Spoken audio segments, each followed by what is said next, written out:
Iran के साथ जो ताल्लुकात चल रहे हैं अमेरिका के, उसमें भी एकदम से ही ट्रंप ने यू टर्न ले लिया। पहले तो ख़त लिखा था, तारीफ़ें की थी कि बड़े अच्छे लोग हैं, हम चाहते हैं उनसे बात हो, मुज़ाकिरात हों, लेकिन फिर साथ में ये स्टेटमेंट भी कुछ ही दिनों बाद सामने आ गया कि हम फ़ौजी ताकत का इस्तेमाल भी कर सकते हैं। देखिए, मेरे ख्याल में कुछ चीज़ें बताना चाहूँगा। पहले पाकिस्तान के हवाले से, पाकिस्तान एक वाहिद कंट्री है जिसकी डोनाल्ड ट्रंप साहब ने अपनी कांग्रेशनल स्पीच के अंदर पाकिस्तान की तारीफ की, और बल्कि दहशतगर्दी के हवाले से वो अपने आप को गिल्टी समझते हैं कि जो असला जिसका आप जिक्र कर रहे थे, जो अफगानिस्तान में बाइडेन एडमिनिस्ट्रेशन छोड़कर गई थी और वो आपके खिलाफ इस्तेमाल हो रहा है। शवाहिद मिल चुके हैं कि जाफर एक्सप्रेस के अंदर भी अमेरिकन असला इस्तेमाल किया गया है। यहाँ पे जो 3 कांग्रेसमैन अगले दिनों आए थे, वो भी इस चीज का वादा करके गए हैं कि वो ट्रंप एडमिनिस्ट्रेशन पे प्रेशर डालेंगे कि पाकिस्तान का साथ दिया जाए, इस दहशतगर्दी में एक नई पार्टनरशिप, एक नया अलायंस बनाया जाए।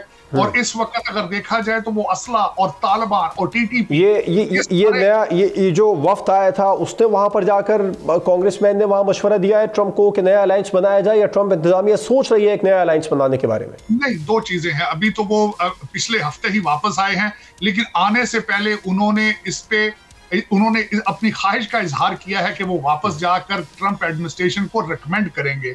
और मैं ये पहले भी समझता हूं कि डोनाल्ड ट्रंप साहब समझते हैं कि इस वक्त तालिबान, टीटीपी जो है इस पूरे रीजन की सेफ्टी के लिए एक बहुत बड़ा मसला बन चुके हैं। दोहा एग्रीमेंट के हवाले से उन्होंने वादा किया था कि यहां से अफगानिस्तान की सरजमीन जो है दहशतगर्दी के लिए इस्तेमाल नहीं होगी, लेकिन आप देख लें टीटीपी के जरिए आपके साथ वो क्या कर रहे हैं।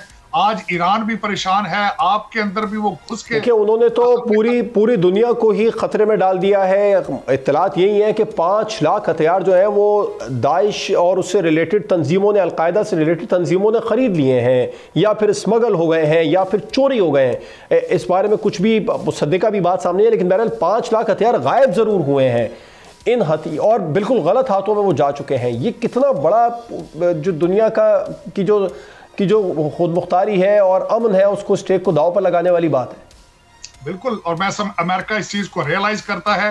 बडग्राम एयरबेस के ऊपर अमेरिका का त्यारा आ चुका है। बडग्राम एयरबेस को वापस लेने की बातें हो रही हैं। इस वक्त डोनाल्ड ट्रंप एडमिनिस्ट्रेशन की तरफ से तालिबान पे प्रेशर है कि या तो वो असला हमें वापस दिया जाए, या अगर आपने बेच दिया है तो बताया जाए कि आपने किसको बेचा है, क्योंकि वो असला जो है वो गलत हाथों में है। और यही इस कंट्री के हालात हैं। वहां पे काबली और कंधारी ग्रुप आपस में लड़ रहे हैं, और unfortunately Afghanistan has been a mess since last 50 years in this region. और जो मैं एक और तशवीशनाक बात आपके हवाले से, कि पाकिस्तान की एक बहुत बड़ी सियासी पार्टी उनकी सिंपथाइजर है।